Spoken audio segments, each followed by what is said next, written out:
Hello, welcome to my channel. My name is Lisa, and I'm going to show a before picture, a small taste of my Craft-Alanche in progress that I was talking about.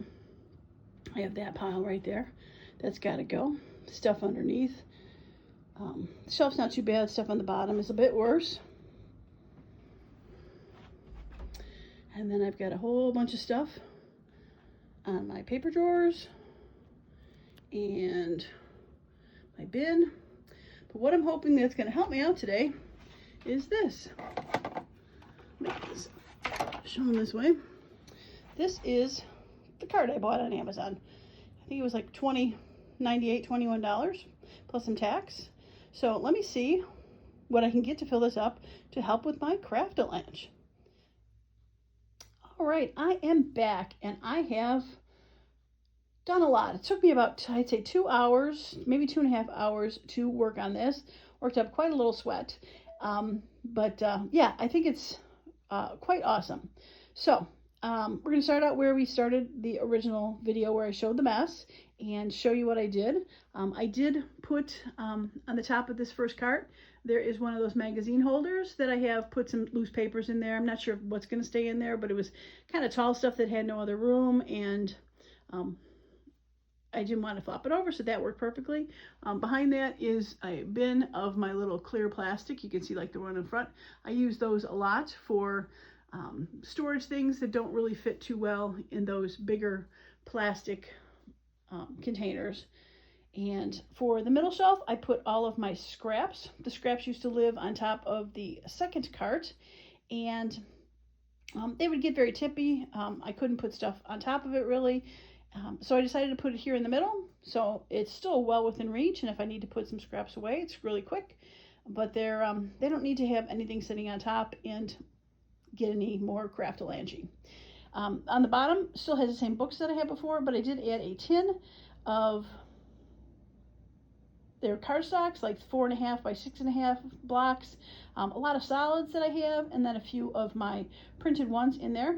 There is a bit of room still in there to be able to put something else, which I haven't figured out what to do on that. The second cart, I didn't really clean up what's inside the cart. I took a few things out to move, but didn't really fix it. But what's majorly different is on the top. The top has one of those bins that had my plastic storage, and it is now full of washi tape. Also on top is a box. It's a shoebox lid that has my Tim Holtz ephemera pieces. They used to live underneath the desk, and I thought that would be great. What I really like about this now over here is that container of washi tape is nice and flat, so I can use it almost as a second desk when I need to put stuff on there. It opens easily to grab the washi tape and closes easily for that. So I'm really happy about putting that there. I had a big pile of Craft-Alanche stuff over there, which is now gone. The silver tin is kind of work in progress things. I know I have my purple journal stuff in there and some other things. I'm going to show you this. Don't want to move too fast. I did move all of my ink stuff into this little plastic container thing. I've got my small tower of VersaFine Clair, and then my wooden sticks that my husband made for my sponges for the brighter colors, and then my distress inks that I use for that. So we're gonna move over here, and this was the second Craft-Alanche area. Didn't totally clean up that basket in the back, but I did clean up the front here. It's my pretty colored oxide inks here, as well as just some scissors and glue and stuff. But let me get back to the lower area here, and I did clean this up a little bit. I took that one, like I said, magazine rack and put it on the first things, just straighten it out a bit, as well as I had that green box of Tim Holtz on top of that silver bin on the bottom, and I used to knock it over all the time, so hopefully that's better now.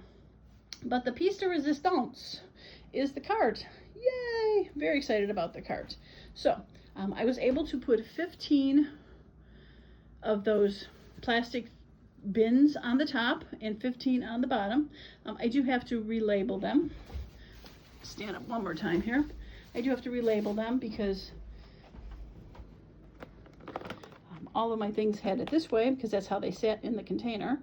But now since they're going to fit this way, I'm going to have to relabel and put it up here.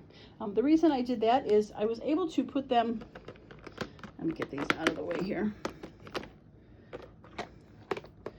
They do fit this way.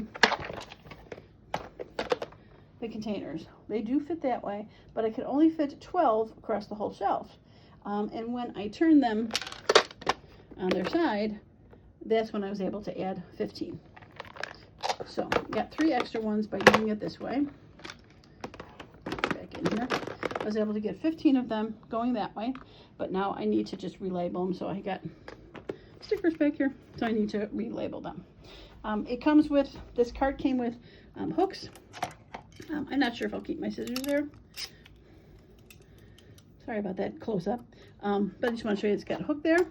It's got a bin here, and it's got a couple more hooks farther down, and I know there's one hook in the back. I did put, like I said, 15 of those plastic shelves on each. I also have my lovely number book that I like to use right there because I use it all the time. I did put on the bottom 2 of my boxes of trims that I have. I don't use them too often, but I didn't want them out of sight because I know out of sight, out of mind, never used. But they're on the bottom, so easy to grab, lightweight, nothing heavy. And for that, so let me show you real quick what I'm going to use those hooks for. Okay, so the hooks, very handy, holds a, I don't know, I think this is a Dollar Tree bag. 2 hooks, nice thing, for garbage. I used to hang it off of a binder clip on the other side, but I think this is going to be great. Holds it open, and I'll be able to just toss stuff from the desk right onto the bag. So awesome. I really do. For 20 bucks, I think this is a great thing. I might end up getting another one if this works out so well, because I do have some plastic bins left. But we'll have to, I'm going to see how this goes first. But I really did like it. I also wanted to mention, I don't think I said it when I first showed the video that I had gotten this took about 5 minutes to put together. Literally, it was so quick. Didn't need any help, no husband help. All I had to do was put the metal, the shelves are plastic, the uprights are metal. Put the metal uprights in the bottom shelf, put the next shelf on. I had to tap it with my hand a little bit. If a rubber mallet probably could have worked, but I was able to push it down fairly easily. Put the top shelf on, add the hooks around it, and flip it over. Put the wheels snapped in. There wasn't even really a hard push. They pretty much snapped in fairly easily. And flipped it back up, and on the top, probably hard to see, but there's a little, at the ends of the poles, there's little knob tops that just pretty much slid in, and it was done. So quick. And it's fairly lightweight, but it's, you know, as you can see, holding quite a bit. So very excited about that. All right, so I really didn't do too much over here. What I did clean up is this. That is my watercolor markers, or not watercolor markers, alcohol ink markers. These are my other 2 plastic containers, where I had 3 to start with. The one has all the washi tape in there, and here's the other 2. I did clean up the top of that, so I have some space to put things also. The bottom bin has the plastic containers that I don't use very often. The top bin has a few of the plastic containers that I use a little bit more often, but couldn't fit on my shelf. Probably could have put them on the bottom, but I really did like the trims on the bottom better because they're easy to grab, versus I didn't think putting all those bins would be as easy to grab on the bottom. Middle is fine, and top obviously is fine, but the bottom I thought was going to be a little harder to do. So I also have in here, I have the bin of my to-do bin bucket, and then my pile of what I have left of my masterboard cards. Okay, well, I think it was a pretty successful cleanup. I didn't do the whole room, but I got quite a bit done, and I'm quite happy with it. So If you liked the video, a thumbs up would be great. If you have any questions or comments, I'd love to hear it. The link for this cart is in the description below. And yeah, so far I highly recommend it. I think it's a great cart for 20 bucks. That is going to be it for me today. Now I got to go figure out what I'm going to ask ChatGPT to do for my ChatGPT Thursday. As usual, I hope you all have a wonderful and organized creative day. Bye for now.